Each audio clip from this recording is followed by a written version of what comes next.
Dale Earnhardt Jr. back in the red Budweiser colors. The red number 8, the iconic red number 8 is back. I know you're excited to be racing in Florence, but I know you're more excited to be racing in this car. I'll start off with, how did this come about? How did this reunion that everybody has wanted to see since 2007 come about?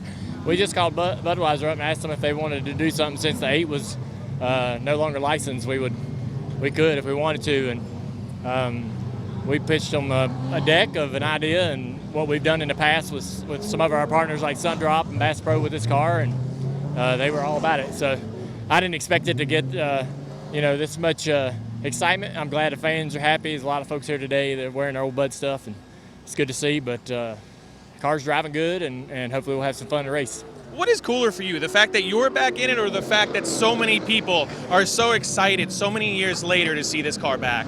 It's good to see the excitement. You never know how people might react to stuff, so I didn't have any idea how it might go down, but everybody's happy, and a lot of folks are here for Steve and Florence Motor Speedway. A lot of people seeing Florence for the first time, so might become regular customers for Steve and his group. I believe I read in the press release that this car is modeled specifically after the 2004 version. So in this particular car, I know the Daytona 500 you won that year, but that was in a white version. In this car, what's your favorite memory that this brings back? Well, 04 was probably my best year statistically. We just had more speed than I even knew or realized, and just had great cars every week, and you take all that stuff for granted when you're young. But probably my favorite year. Had a lot of fun with Tony Jr. and Tony Sr. around that time. We had a really, really close-knit group of guys. They all were the kind of people you could count on no matter what was going on to help you.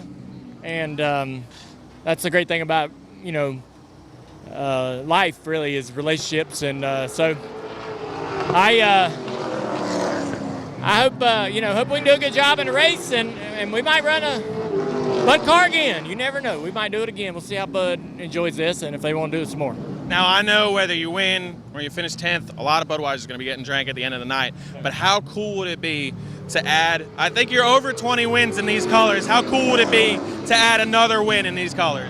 Man, I'm just, it's a tough field, the toughest field next to Martinsville, I think, in late model stock racing. Certainly the biggest car count, I think, that they've had anywhere this year except for Martinsville. So pretty incredible for the South Carolina 400 how that race has grown into what it's become. I know it's got a long history, and it's had a lot of peaks and high points, and this is another one.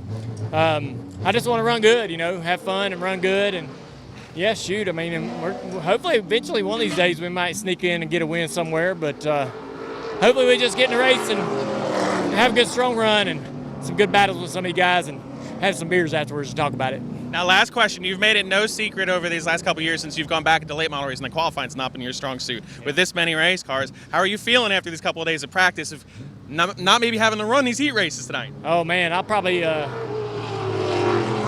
think I've qualified, I don't know how many races I've ran with the late models, maybe 12 since I came back at Wilkesboro. And I think I've gotten 2 qualifying runs that I was happy with. So, I can get in a rhythm in the race. I guess I'm just getting old. I don't have the hot laps anymore.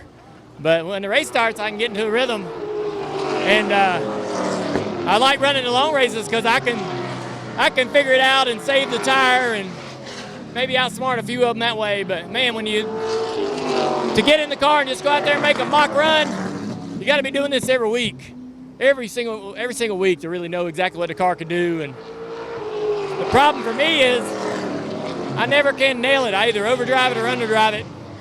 Run an 80 in practice this morning. That would have been great all weekend, but it tracks a lot faster, so I underdrove the car. And just got to do it just right, and we'll see where we end up. There's going to be a sea of red here at Florence Motor Speedway. A lot of people hoping that they're going to party like it's 2004 here tonight at Florence.